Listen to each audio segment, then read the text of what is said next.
Buenos días, pues vamos a comenzar lo que es la sesión del día de hoy. Nos acompaña el licenciado Juan Soto de Chévez Ruiz Samarripa y pues recordar que estos cursos se dan gracias a la intención del Centro Mexicano Pro Bono, la Universidad ORT México. Me presento, mi nombre es Iván Ramírez, soy el coordinador de extensión universitaria de ORT México.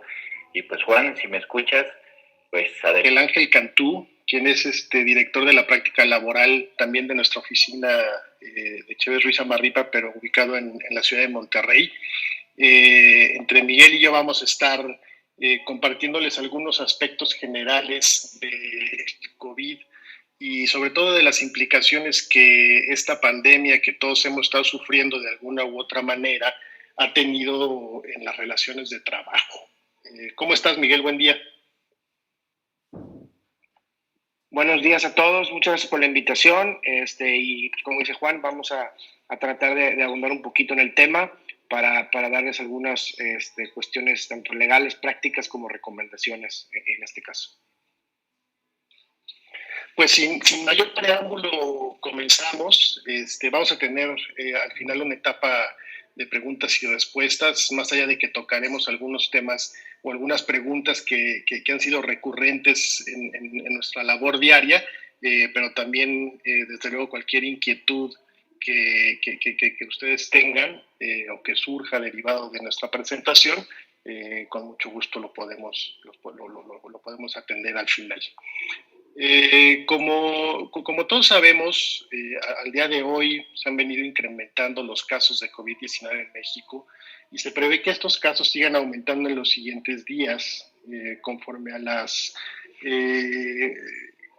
comentarios que han venido haciendo las autoridades sanitarias. Se prevé que el pico de la curva de contagios se pueda dar a mediados del mes de mayo o entre la segunda y la tercera semana de mayo. Es decir, estamos ahorita todavía en una etapa de crecimiento de los casos, sin que hayamos llegado a ese pico de la curva epidémica que tanto hacen referencia, y que la intención, como lo han manifestado en múltiples ocasiones las autoridades sanitarias, pues es aplanar esa curva de tal forma de que no exista una saturación de los sistemas de salud, particularmente aquellos dedicados a la atención de pacientes graves que requieran de terapia intensiva, de respiradores, etcétera, ¿no? Desde que inició esta pandemia y desde que se empezaron a presentar los casos en México y empezaron a implementarse los mismos, la Secretaría de Salud ha implementado diversas medidas que ahorita vamos a ir desmenuzando, con la intención de contener los contagios de la enfermedad, ¿no? Esta contención principalmente afecta tanto a los sectores públicos, concretamente el propio gobierno, pero también los sectores sociales y privados, que esto afecta ya digamos a todos los ciudadanos que no formamos parte del gobierno, pero que de alguna u otra manera hemos sido afectados por estas disposiciones. También no hay que olvidar, y esto es importante porque se ve mucho en las noticias, que ciertas entidades federativas han tomado medidas adicionales a las que ha establecido la Secretaría de Salud. Es muy común escuchar en los noticieros o leer en los periódicos que algunos estados, el estado de Jalisco, el estado de Sonora, el estado de Baja California, han tomado distintas medidas, algunas más extremas que otras, para tratar de contener la enfermedad. Y no hay que olvidar que para efectos legales los estados, las entidades federativas, son también consideradas como autoridades sanitarias. Entonces están en todo su derecho y tienen toda la facultad para emitir estas medidas adicionales que se han venido tomando, inclusive también aquí en la Ciudad de México. todo empezó, cuando empezaron a surgir o a incrementarse la velocidad de los contagios, cuando el 24 de marzo pasado, la Secretaría de Salud emitió un acuerdo que estableció ciertas medidas preventivas para mitigar los riesgos a la salud. Dentro de estas medidas, quizá la más trascendente o la más importante fue la suspensión temporal de actividades de los sectores público, social y privado, que en ese momento se estableció que era hasta el 19 de abril del año 2020, es decir, de este año. En ese mismo acuerdo se estableció que ciertos grupos considerados como vulnerables, y esa vulnerabilidad deriva del conocimiento científico que se ha venido adquiriendo en relación con este virus, que hay que recordar que es un virus nuevo, es un virus que no tiene cura hasta el momento, que está todavía en una etapa de estudio, pero dentro de los primeros hallazgos que se tuvieron de este virus es que afecta y pone en una situación de riesgo a personas que reúnen ciertas características o que presentan ciertos padecimientos adicionales al propio virus, ¿no? Como lo hemos escuchado también en muchos medios y en las propias conferencias que todos los días brinda la Secretaría de Salud, estos grupos vulnerables son personas mayores de 60 años, mujeres embarazadas y personas que tienen otro tipo de enfermedades que desgraciadamente en México son mucho más comunes que en otros países. Me refiero concretamente al tema de obesidad, al tema de diabetes, al tema de hipertensión. Y estos agentes ajenos en un inicio a la enfermedad pueden motivar que se complique el COVID-19 en las personas. Es decir, que si una persona que presenta este tipo de padecimientos además se contagia del COVID-19, puede presentar distintos padecimientos adicionales que pudieran poner en riesgo inclusive su vida, ¿no? Podemos darnos cuenta de esto con la tasa de mortandad en otros países, concretamente en los países europeos. Pues la gente que más comúnmente fallecía por el COVID-19 era la gente mayor, gente de la tercera edad, pero en México ha sucedido un fenómeno distinto porque el nivel de contagio afecta más a las personas, a adultos jóvenes, que a las personas mayores, y la tasa de mortandad es muy alta en personas jóvenes, pero que presenten este tipo de padecimientos, llamémosle adicionales al propio COVID-19. Respecto de estos grupos vulnerables a que hacía referencia, el acuerdo de 24 de marzo dice que estas personas sí tenían que suspender totalmente sus actividades. Es decir, estas personas tenían que irse y de inmediato trabajar, si se puede trabajar desde su casa, y si no se puede trabajar desde su casa, a resguardarse, a mantenerse a salvo en sus domicilios, precisamente por esta condición de riesgo que pudieran presentar.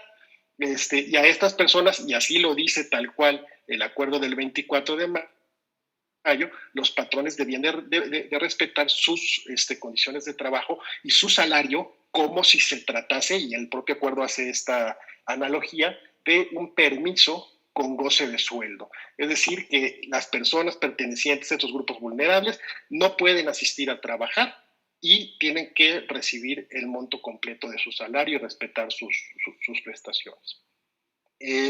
Por otro lado, este mismo acuerdo del 24 de marzo habla de ciertas actividades esenciales que no deben de suspender derivado de esta estrategia de contención del virus. Y estas actividades son, desde luego, todas aquellas actividades relacionadas con temas de salud, por supuesto, los hospitales, las clínicas, los consultorios, las farmacias, los laboratorios farmacéuticos que se dediquen a la producción de medicamentos, por supuesto, también aquellas actividades relacionadas con la seguridad pública en el país, y otras actividades que señalan el propio acuerdo como actividades prioritarias. En el caso de las actividades esenciales, la única precisión que hace este acuerdo es que las personas que sí tengan que acudir a trabajar por estar realizando alguna actividad esencial, tendrán que observar las medidas básicas de higiene, que son bien conocidas por todos nosotros, ¿no? El tema de no saludar de mano de beso, lavarse constantemente las manos, tener a disposición gel antibacterial y algunas otras medidas que se han ido adicionando con el paso del tiempo, ¿no? Un tema importante para el asunto que estamos analizando el día de hoy es que en términos del acuerdo del 24 de marzo se estableció desde ese entonces que se mantendrán las relaciones de trabajo conforme a los contratos individuales de trabajo, contratos colectivos o contratos ley según corresponda. En este punto en particular, lo que el gobierno pretende, y es clara en la visión de este acuerdo, es proteger la estabilidad en el empleo. Lo han declarado en múltiples foros, que lo que no quiere el gobierno federal es que se presenten despidos masivos, o que los patrones de manera unilateral modifiquen las condiciones de trabajo de sus trabajadores. Es desde luego importante pensar que estamos ante una situación totalmente extraordinaria, estamos ante una pandemia y pensar que la gente, los ciudadanos, las empresas y el propio gobierno no va a resultar afectado por este motivo, pues es muy inocente, ¿no? O sea, todos vamos a salir afectados de alguna u otra manera derivado de esta pandemia. La intención es que esa afectación sea la menor posible. Posterior al acuerdo del 24 de marzo, la Secretaría de Salud emitió un diverso acuerdo el día 31, en donde decreta la situación derivada de la pandemia de COVID-19 como una emergencia sanitaria por fuerza mayor. Y aquí es muy importante tomar en cuenta el lenguaje que utiliza el gobierno al emitir este acuerdo. Porque al decir que es una emergencia sanitaria por fuerza mayor, lo que nos está diciendo es que no existe como tal una contingencia sanitaria. ¿Y por qué no existe una contingencia sanitaria? Porque el marco legal, y ahorita más adelante lo va a comentar Miguel Ángel, en el marco legal, concretamente laboral, existe un concepto de contingencia sanitaria que trae aparejado distintas consecuencias. Insisto, ya lo platicará y lo detallará más adelante Miguel, pero es muy importante que tengan esto en mente y sembrar esta semillita de por qué estamos ante una emergencia sanitaria y no ante una contingencia sanitaria. Ahora, el sustento en la fuerza mayor, que lo habla el mismo acuerdo del 31 de marzo, también es muy importante porque la Ley Federal del Trabajo, además de prever las circunstancias o las consecuencias derivadas de una contingencia sanitaria, también establece la posibilidad de que los patrones y los trabajadores puedan suspender las relaciones de trabajo o los efectos de las relaciones de trabajo por causas de fuerza mayor. Entonces tenemos estas dos posibilidades en nuestro marco legislativo laboral, uno la contingencia sanitaria y el otro la suspensión por causa de fuerza mayor. En el mismo acuerdo del 31 de marzo se establecieron, se amplió un poco el término de la suspensión de las actividades hasta el día 30 de abril.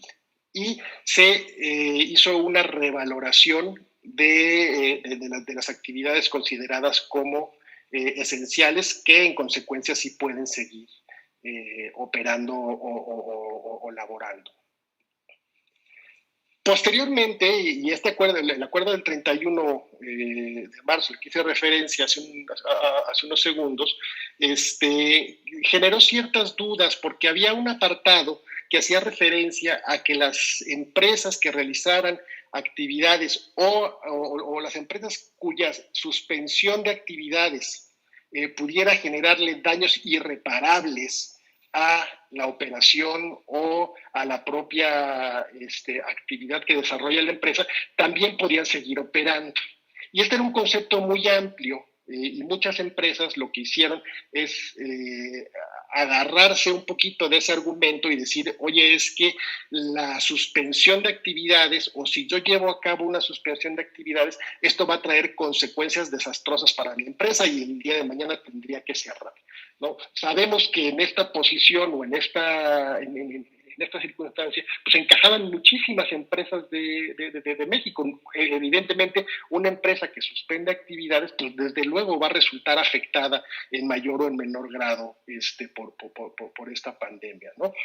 Pero en el acuerdo de 6 de abril, lo que hace el gobierno federal es precisar a qué se refiere a estas actividades cuya suspensión puede tener efectos irreversibles para su continuación.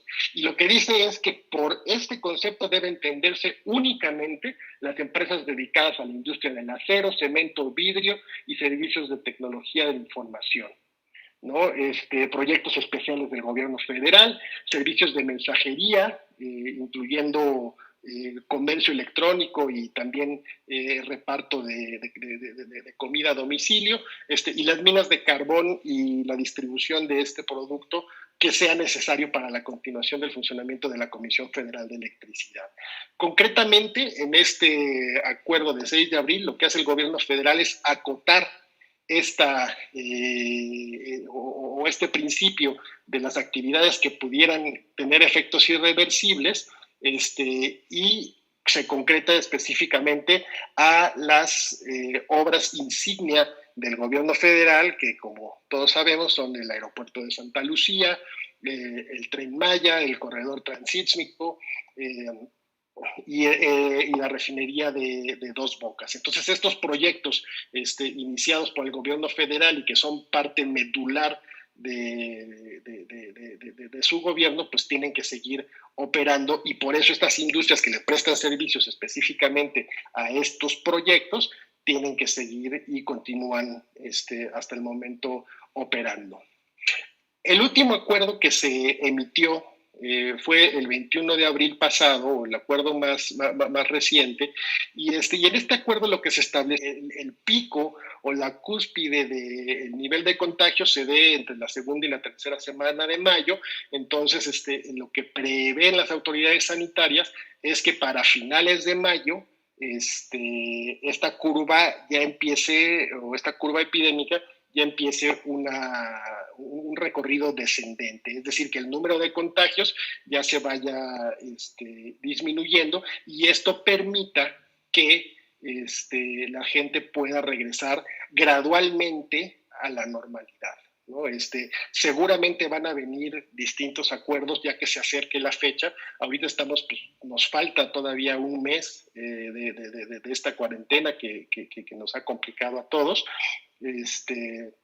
Pero si las cosas salen como lo planea, ojalá así sea, las autoridades sanitarias, probablemente para el principio del mes de junio se puedan empezar a reactivar ciertas actividades. Otra cuestión interesante que habla el acuerdo del 21 de abril es la posibilidad de una reanudación anticipada de estas actividades a partir del 18 de mayo, de aquellos municipios que presenten baja o nula transmisión del virus. Si alguno ha tenido la inquietud de ver las conferencias vespertinas que da la Secretaría de Salud, y esta información también está disponible en la página de internet de la Secretaría, hay un mapa muy interesante que nos habla de los municipios que presentan contagios de COVID-19 y aquellos municipios que presentan una mayor carga de la epidemia. Lo que quiere decir este acuerdo del 21 de abril es que, siendo México un país tan grande y con una cantidad tan grande de municipios, si existen municipios que para el 18 de mayo no presentan ningún caso, y tampoco existen municipios aledaños o colindantes que presenten casos de COVID-19, estos municipios sí podrán reanudar sus actividades, insisto, de manera anticipada con fecha 18 de mayo. Esto es importante y vamos, no podemos adelantar vísperas, porque puede darse el caso de que el día de hoy que no estamos todavía en el mes de mayo, haya un municipio que no tiene ningún caso de COVID, pero pues no podemos echar las campanas al vuelo y decir que ese municipio ya va a poder reanudar actividades el 18 de mayo, porque pues no sabemos qué va a suceder de esta fecha hasta entonces, ¿no? Entonces, prácticamente esta posibilidad de reanudar anticipadamente actividades, pues se va a poder realizar únicamente cuando se llegue a la fecha, ¿no? Y si llegada a la fecha, no se presenta ningún caso adicional, ¿no? Más allá de estos acuerdos que acabamos de describir brevemente, existe, como les decía en un inicio, un marco normativo al que ahorita Miguel nos va a hacer favor de comentar. Adelante, Miguel. Muchas gracias, Juan. Pues como lo comentaba Juan José, pues ha habido varios acuerdos como los estábamos describiendo ahorita, pero más allá de estos acuerdos que ha emitido la Secretaría de Salud y el Consejo General de Salud, también es importante ver dónde está fundamentado todo esto de las relaciones de trabajo, pues obviamente que en la Ley Federal del Trabajo. Concretamente hablaremos de los artículos 42, 42 bis, 427 y 429, que nos hablan de la suspensión de la relación de trabajo. Ha habido mucha controversia en ese sentido, ya que mucha gente nos ha preguntado, oye, con los acuerdos emitidos por la autoridad, ¿hay una suspensión de la relación de trabajo? Y la realidad es que únicamente se ha dado una orden de suspensión de labores. Es muy diferente la suspensión de labores a la suspensión de la relación de trabajo. La relación de trabajo se puede suspender únicamente en los casos que establece la Ley Federal del Trabajo. La autoridad no es quien, y en este caso la sanitaria mucho menos, no es autoridad competente para decretar esa suspensión de la relación de trabajo. ¿Cuál sería el efecto de una suspensión de la relación de trabajo? Pues sería básicamente la no obligación de prestar el servicio por parte del trabajador y la no obligación del patrón de pagar el salario. Ahorita vamos a hablar concretamente de dos casos por los cuales se puede suspender la relación de trabajo, que es en los casos de contingencia sanitaria con una declaratoria de suspensión de labores y los que son por causa de fuerza mayor no imputable al patrón. Como lo comentó también Juan, y es importante aclarar esto, las autoridades competentes para decretar la suspensión de labores son la Secretaría de Salud y los gobiernos estatales. Hay por ahí controversia en el sentido de si las autoridades que acabamos de mencionar también son competentes para determinar cómo se rigen las relaciones de trabajo. Por ahí Juan José ahorita comentó que en uno de los acuerdos se hace mención a cierto grupo vulnerable y también en el 24 de marzo hacen referencia a que las relaciones de trabajo se deben de mantener de la misma manera en la cual se venían manteniendo o prestando el servicio. Entonces, por ahí puede existir un poquito de controversia si la autoridad sanitaria o las entidades federativas a través de sus gobiernos estatales son autoridad competente para determinar el cómo se rigen las relaciones de trabajo. Sí son competentes, porque así lo establece la Ley General de Salud, para determinar las medidas correspondientes para evitar la propagación de un virus y concretamente sí están autorizados para decretar la suspensión de labores, más no la suspensión de la relación de trabajo.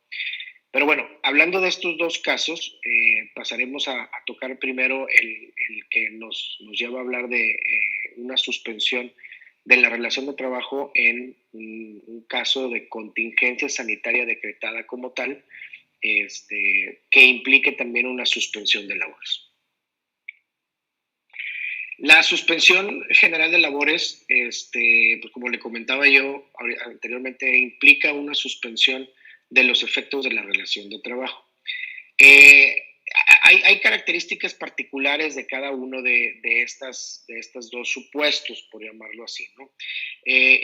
La primera diferencia en cuanto a en una declaratoria de contingencia sanitaria es que no tienes que tener la autorización previa ni posterior de la Junta de Conciliación y Arbitraje.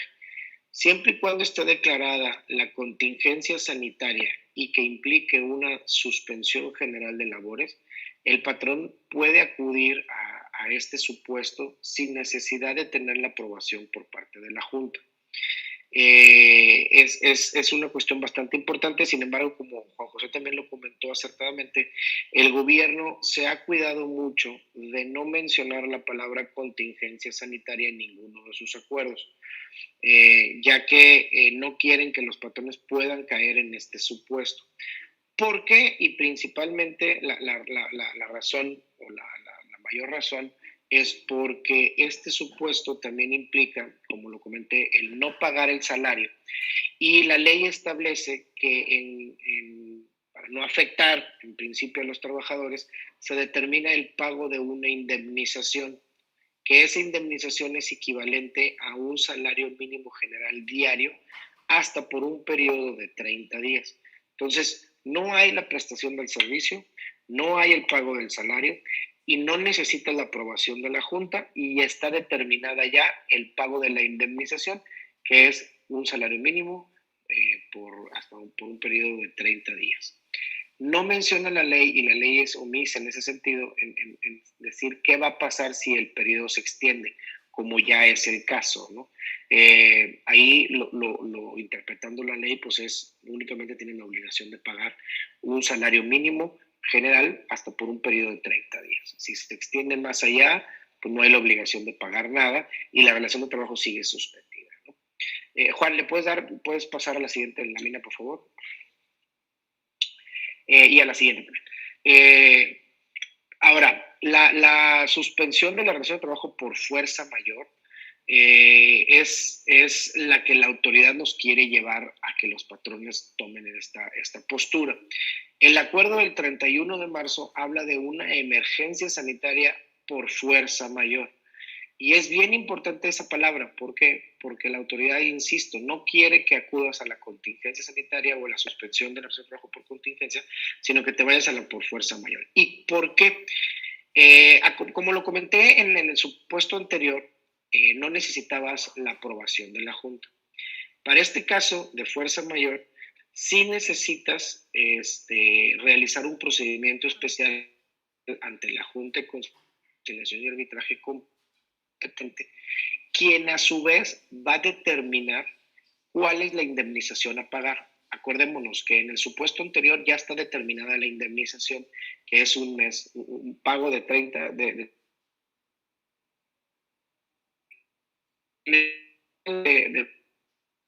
sin embargo, dice que la autoridad, en base al criterio de tiempo de la suspensión de la relación de trabajo, la probabilidad de que el trabajador pueda volver a tener un trabajo remunerador, entre otros supuestos, deberá fijar la indemnización a pagar, la cual no puede exceder, y es bien importante esto, no puede exceder de un mes de salario.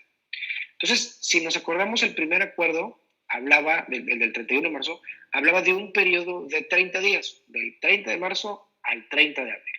Luego ya se extendió, pero bueno, en ese momento la autoridad estaba hablando de un mes de suspensión de labores. En pocas palabras era, ok, ahí no quiero que afecten los salarios de los trabajadores, pero si tú tienes que suspender la relación de trabajo, tienes que hacerlo por fuerza mayor y realizar el procedimiento ante la Junta. Y pues yo, autoridad, o la Junta en su caso como autoridad competente, te va a determinar cuál es la indemnización. ¿Y cuál va a ser esa indemnización? Pues va a ser el pago del salario del trabajador por 30 días, que es el mismo periodo que estaban estableciendo originalmente, y con esto pues lo que buscaban era no afectar los salarios de los trabajadores. Es importante aclarar esto porque pues la autoridad en repetidas ocasiones ha estado mencionando que no debe de afectarse las relaciones con sus trabajadores de los patrones y mucho menos afectar los salarios y prestaciones de los mismos, ¿no? ¿Cuáles son las alternativas que los patrones tienen? Ya sea que quieran acudir a la suspensión de labores o no, de la relación de trabajo, perdón. La autoridad ha estado mencionando mucho que se debe de prevalecer, se tiene que preferenciar lo que es el diálogo social o los convenios entre patrones y trabajadores. La primera alternativa que nos viene a la mente es el trabajar a distancia, ¿no? Trabajar desde el trabajo, desde tu casa, para todas aquellas empresas que no son esenciales, ¿no? Y para aquellas empresas que la naturaleza del trabajo lo permita, ¿no? Obviamente que hay trabajos que no se pueden hacer a distancia, entonces pues tienes que mandar a la gente a su casa sin trabajar, ¿no? Insisto, la autoridad habla de realizar convenios o pactos con los trabajadores y con los sindicatos, para aquellos que cuentan con uno. También habla de un concepto que coloquialmente se le conoce como paros técnicos, que propiamente el concepto no viene en la Ley Federal del Trabajo, pero es un concepto muy utilizado, sobre todo en la industria automotriz, cuando no hay materia prima o cuando las armadoras en Estados Unidos están en huelga o que no necesitan tanta producción, se utilizan estos paros técnicos, que son básicamente acuerdos entre trabajadores y patrones para no prestar el servicio por un periodo determinado y el pago del salario se ve disminuido en cierto porcentaje, ya sea en un 20, en un 30, en un 40, en casos que hay hasta un 50, 60% de disminución del salario. Esto es, no me vas a prestar el servicio, te vas a tu casa, por decirlo así, del 30 de marzo al 1 de mayo, ¿no? Que era el periodo original, o el 30 de abril. Y yo, como contraprestación, y aún sabiendo que no me vas a prestar un servicio, pero entiendo que seguimos con una relación de trabajo vigente, te voy a pagar el 70% de tu salario o el 50% de tu salario, ¿no? Con esto, pues el trabajador sigue recibiendo un ingreso y los patrones pues ven obviamente un beneficio y un aligeramiento de la carga del pago de los salarios y de la nómina, ya que pues al ser un salario menor, pues hay también un pago menor de la nómina, del impuesto sobre nómina, también hay un pago menor en cuanto a prestaciones de seguridad social, concretamente en el IMSS, etcétera, ¿no? Entonces hay un beneficio para los patrones y un beneficio para los trabajadores también, porque siguen recibiendo su salario. Otra alternativa es los permisos o licencias, ya sea con goce de sueldo o sin goce de sueldo. Se puede pactar con los trabajadores, es decir, que te vas a tomar 7 días o te vas a tomar 15 días como permisos sin goce de sueldo o con goce de sueldo, pero a final de cuentas, si la idea es obtener un beneficio para el patrón, pues lo ideal sería que fuera sin goce de sueldo o el pactar una disminución del salario, ¿no? También en los convenios que les comentamos puede haber una modificación temporal de las condiciones de trabajo, como pueden ser laborar menos tiempo, pagar menos cantidades por las prestaciones, diferir el pago de bonos que a lo mejor los trabajadores tenían derecho ahorita en estas épocas del año, decir, oye, pues el bono que tenías derecho de pagarse en marzo o en abril te lo voy a pagar en parcialidades o te lo voy a pagar al final del año o, no sé, llegar a algún acuerdo con ellos, ¿no? También se puede pedir a los trabajadores que utilicen el número de días de vacaciones que tienen para así también tener un beneficio de ambas partes, o cualquier otra alternativa que se pueda llegar a salir o a ocurrir, ¿no? Es importante contar siempre, y esto es básico, contar con lo que es la autorización o el consentimiento expreso y tácito del trabajador. Los patrones no pueden cambiar o modificar las condiciones de trabajo unilateralmente en perjuicio de los trabajadores, ya que esto daría pie a una rescisión o una posible rescisión por parte del trabajador por causa justificada imputable al patrón, y lo que detonaría el pago de una indemnización, como cuando hay un despido injustificado. Entonces, es bien importante contar con la aprobación y consentimiento del trabajador, preferentemente de manera escrita. Entendemos que ahorita la situación es un poco complicada y que el trabajador lo firme y lo regrese firmado al patrón, ya sea por mensajería o al menos por ahorita en manera electrónica, y con el compromiso de cuando se resuelva esto se tenga que se entregue el original de puño y letra del trabajador, ¿no? Si cuentan con sindicato, la alternativa es que se haga un convenio con el sindicato que representa a los trabajadores sindicalizados y él, en nombre de los trabajadores, acepta la propuesta que están llegando, o el acuerdo al cual estén llegando, ¿no? Todo lo que hemos platicado ahorita, hemos hablado básicamente de la suspensión de labores por fuerza mayor. Sin embargo, la fuerza mayor también puede dar pie a la terminación de las relaciones de trabajo por fuerza mayor.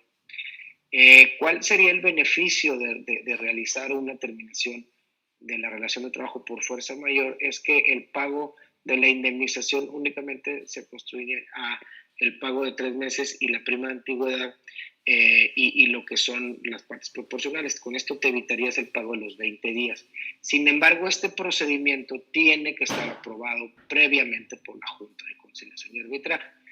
La verdad es que no hemos estado observando que nuestros clientes se vayan por esta alternativa, al menos al día de hoy, ya que implicaría un proceso un poco complicado y tedioso ante la Junta de Conciliación y es probable que la Junta determine que no existen elementos para la terminación de la relación de trabajo por fuerza mayor, ya que en repetidas ocasiones la autoridad ha mencionado que no hay elementos que den una justificación para terminar la relación de trabajo. Yo creo que siempre y cuando la relación de trabajo esté vigente, no hay un motivo por el cual no poderlo hacer, siempre y cuando se pague la indemnización correspondiente y se llegue al acuerdo con el trabajador, ¿no? Pasamos a la siguiente. Es importante aclarar, como Juan José lo comentó, hay una lista de empresas que se consideran esenciales o industrias que se consideran como esenciales para poder seguir, digámoslo, que el mundo o el país siga operando al menos en los mínimos, ¿no? Entonces, a esas industrias que se les considera esenciales pueden seguir laborando siempre y cuando cumplan con los requisitos o las medidas de prevención que establece el propio acuerdo del 31 de marzo y lo replica el del 6 de abril, que son básicamente pues la sana distancia, el lavarse las manos constantemente, el evitar saludos ya sea de mano, de beso o el contacto físico, tener a los trabajadores con una debida distancia, tener los materiales de salud correspondientes, gel antibacterial, cubrebocas, guantes, etcétera, así como el que no existan un número de más de si soy esencial, ¿cómo le puedo hacer? ¿No? Entonces, el acuerdo habla que puede seguir laborando siempre y cuando se cumpla con estas medidas. Y también el grupo vulnerable del que hablaba Juan José, ese grupo, aunque eres industria esencial, no pueden seguir laborando y tienen que estar en su trabajo. Lo permite y te pueden estar prestando un servicio desde tu casa, lo puedes hacer. Le puedes pedir a este grupo vulnerable que esté laborando desde sus casas, pues obviamente para cubriendo todas las medidas de salud que implica el que no vayan al centro de trabajo, ¿no? Entonces, sí los pueden seguir utilizando siempre y cuando se cumpla con este supuesto de que estén en su casa laborando, ¿no? Ahora, ¿cuáles son las medidas preventivas que recomendamos para las empresas? Pues básicamente recomendamos es el mantenerse debidamente informados, ya que esto día a día, tanto en la mañana como en la tarde, hay noticias por parte del gobierno federal, igualmente en la edición matutina y vespertina, según corresponda del Diario Oficial de la Federación, se están publicando constantemente acuerdos en la propagación del virus, ¿no? Hay que informar debidamente y permanentemente a sus trabajadores de cualquiera de estos nuevos temas que se pueden llegar a estar relacionando o información que puede estar saliendo. Es importante que se lo estemos comunicando y mantengamos a nuestros trabajadores informados.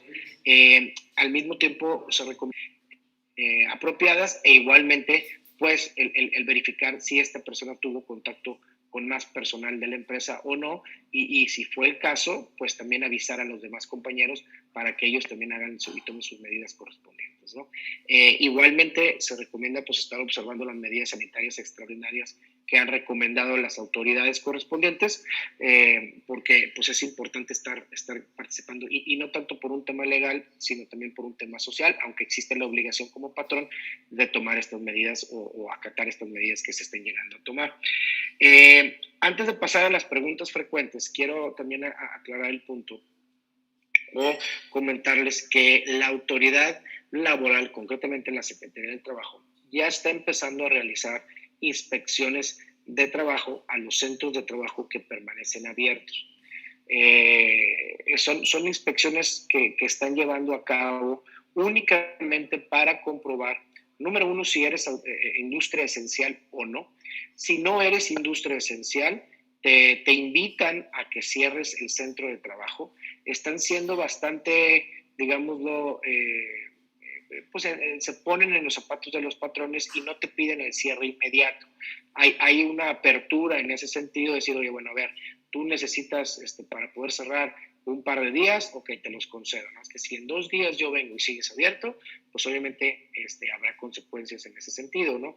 Igualmente, se le invita al patrón a cerrar. Si no lo hace en la fecha que propuso, la autoridad laboral no va a suspender o a cerrar los negocios, sino que simplemente dará aviso a lo que es la Secretaría de Salud o a la COFEPRIS para que ellos, que son los competentes, puedan cerrar el negocio, ¿no? Obviamente la autoridad laboral también iniciaría un procedimiento sancionador, sin embargo, como están suspendidos los términos ahorita, pues ese procedimiento no iniciaría, sin embargo, sí darían aviso a las autoridades sanitarias y o a la COFEPRIS para que ellos a su vez hagan lo conducente y cierren o suspendan al centro de trabajo, ¿no?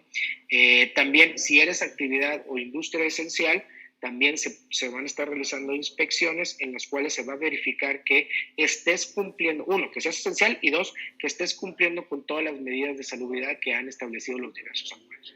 Si tú no estás cumpliendo con esas medidas, también se puede ordenar o se te puede pedir que realices el cierre del centro de trabajo, e igualmente, si te niegas, pues bueno, se dará aviso a las autoridades para que ellos hagan lo conducente y te puedan llegar a clausurar el negocio, ¿no? La Ley General de Salud también hace mención a que si el patrón se niega a acatar las medidas preventivas establecidas, se puede dar desde una amonestación hasta el cierre, ya sea temporal o total, del centro de trabajo.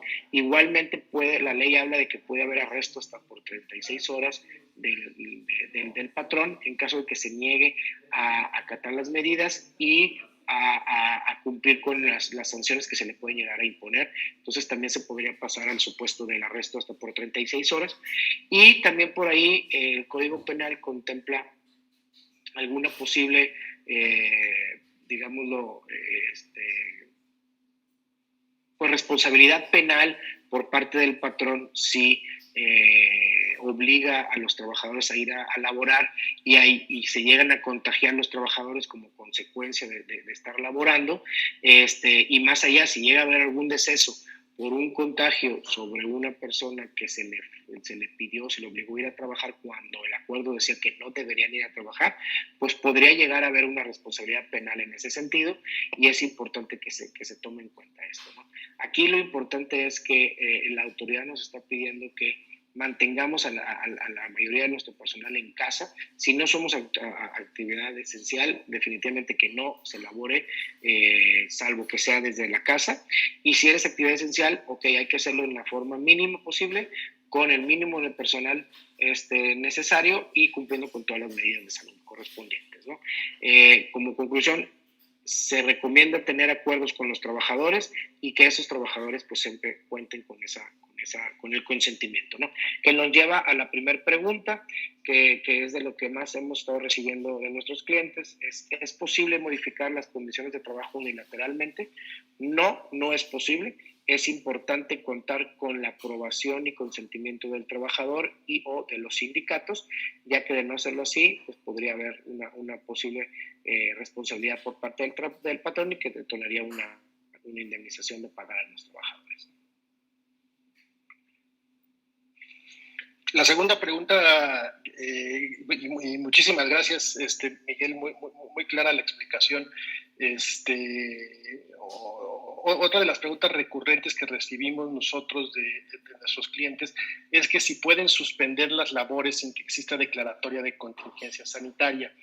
Como bien lo explicó Miguel hace unos minutos, sí puede darse el supuesto de suspender labores o de suspender inclusive los efectos de las relaciones de trabajo por causas de fuerza mayor, basados, como insisto, lo comentaba muy bien Miguel, en el marco legal que tenemos actualmente, y con las consecuencias que esto conlleva, ¿no? Que para poder suspender por fuerza mayor los efectos de las relaciones de trabajo, hay que acudir a la Junta de Conciliación y Arbitraje competente y seguir un procedimiento especial con base en el cual la Junta de Conciliación y Arbitraje determinará si esta suspensión de de los efectos de las relaciones de trabajo fue justificada o no, y en ese caso fijará una indemnización que se tendrá que pagar a los trabajadores, que como explicaba Miguel hace un instante, no podrá exceder de un mes de salario,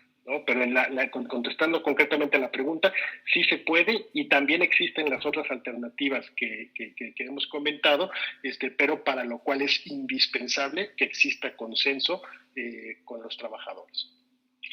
Ahora, un punto importante que se nos pasó a comentar es, y que me lleva a la siguiente pregunta: ¿es posible realizar los acuerdos de modificación temporal de condiciones laborales con los trabajadores y sindicatos de manera segura y legal para ambas partes? La recomendación es que esos convenios que se lleguen a realizar en principio sean ratificados ante la Junta de Conciliación y Arbitraje. Sin embargo, por las circunstancias en las que nos encontramos actualmente, es prácticamente muy complicado poder ir a ratificar estos convenios. La ley, a partir de la reforma del año pasado, del 2019, establece que los convenios privados que sean celebrados entre particulares, entre empresas y trabajadores, son completamente válidos aunque no estén ratificados ante la Junta, siempre y cuando no exista renuncia de derechos. Anteriormente, para que un convenio de esta magnitud fuera, o cualquier convenio celebrado entre trabajadores y patrones, tuviera los efectos legales correspondientes, se tenía que ratificar forzosamente ante la autoridad. A raíz de la reforma, insisto, ya no es necesario acudir a la Junta. ¿Es recomendable en circunstancias normales? Sí, desde luego que sí. Sin embargo, al día de hoy, pues esos convenios son válidos aunque no se realicen ante la Junta de Conciliación. Sin embargo, sí es importante tener la autorización expresa del trabajador. Lo hemos repetido mucho, pero es que es muy importante decirles eso. No basta con que hagan una comunicación, un correo, un mensaje que mande los directivos de la empresa informando, etcétera. No. Es necesario tener el consentimiento del trabajador para la modificación que se vaya a hacer, ya sea de salario, de condiciones de trabajo, de permisos, disfrute o goce de vacaciones anticipadas, etcétera, ¿no? Es bien importante. Entonces, sí es válido hacer estos convenios, tienen certeza jurídica y son plenamente efectivos. Sin embargo, sí, siempre y cuando tengamos el consentimiento del trabajador. Otra de las preguntas muy recurrentes que nos han hecho nuestros clientes, y que estoy seguro que muchas de las empresas aún ahora se lo siguen preguntando, es qué consecuencia habría en caso de decidir no suspender actividades cuando no se trate desde luego de una actividad esencial, o no cerrar el centro de trabajo. Aquí hay que distinguir también ante qué autoridad nos estaríamos enfrentando, porque actualmente existen dos tipos de autoridades que están realizando inspecciones relacionadas con el tema de la suspensión o la no suspensión de las actividades no esenciales. Uno, y como comentaba Miguel hace un instante, es la Secretaría del Trabajo, que ha estado muy activa en estos días realizando inspecciones para verificar que los centros de trabajo que continúan operando sean actividades esenciales, y si no lo son, se les invita a que cierren el establecimiento y manden a los trabajadores a su casa, y solamente en caso de reincidencia se puede llegar a otro tipo de sanciones, como puede ser una multa en los términos de lo que establece la Ley Federal del Trabajo. Las sanciones, desde nuestro punto de vista, más graves no son tanto las que puede emitir o que puede imponer la Secretaría del Trabajo, sino son las que señala la Ley General de Salud, porque la Ley General de Salud sí habla ya concretamente del cierre o de la clausura de los establecimientos. Entonces, si la autoridad que visita un determinado centro de trabajo es la Secretaría de Salud, las consecuencias, además de diversas a las consecuencias laborales, pueden ser inclusive más graves. Y además, la propia Secretaría de Salud podría dar también vista al Ministerio Público y, en su caso, presentar una denuncia que pudiera llevar a los representantes legales de la empresa a una responsabilidad inclusive de naturaleza penal por no haber acatado la suspensión de las actividades, ¿no? Esto y otro punto que a lo mejor no es tanto jurídico, sino que puede ser o puede traer consecuencias de otra naturaleza, es la cuestión del prestigio. Como nos hemos dado cuenta y ya lo anunció la secretaria del Trabajo, todos los lunes en la conferencia mañanera del presidente de la República van a estar literalmente acusando o divulgando el nombre de las empresas que no estén cumpliendo con su obligación de suspender actividades, ¿no? Entonces, esto desde luego también puede traer consecuencias relacionadas más con el prestigio, con el buen nombre de las compañías. Pues aquí concluye la presentación. Les agradecemos mucho su tiempo. No sé si tengan algunas preguntas. Tenemos todavía algunos minutos para poder contestar algunas de ellas, y las que no nos den tiempo de contestar, con mucho gusto también vía electrónica les podemos hacer llegar nuestros comentarios.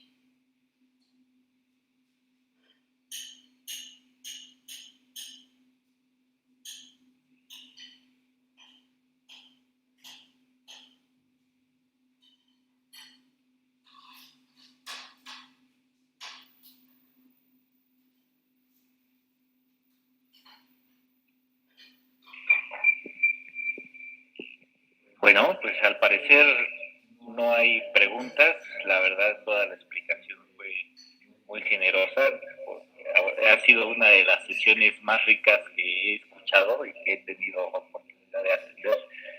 Pues si no hay más preguntas, pues nada más informar que esta sesión se grabó para YouTube. La podrán seguir a través de www.colima56.com. La presentación, si me permiten, la puedo subir a la misma plataforma para que la gente pueda revisarla. Y pues agradecer a ustedes, al Centro Mexicano Pro Bono, y sobre todo a la Universidad Ort México, pues que nos permitan hacer este maratón de cursos. Gracias. Muchísimas gracias a ustedes. Buen día. Gracias por la invitación y buen día a todos.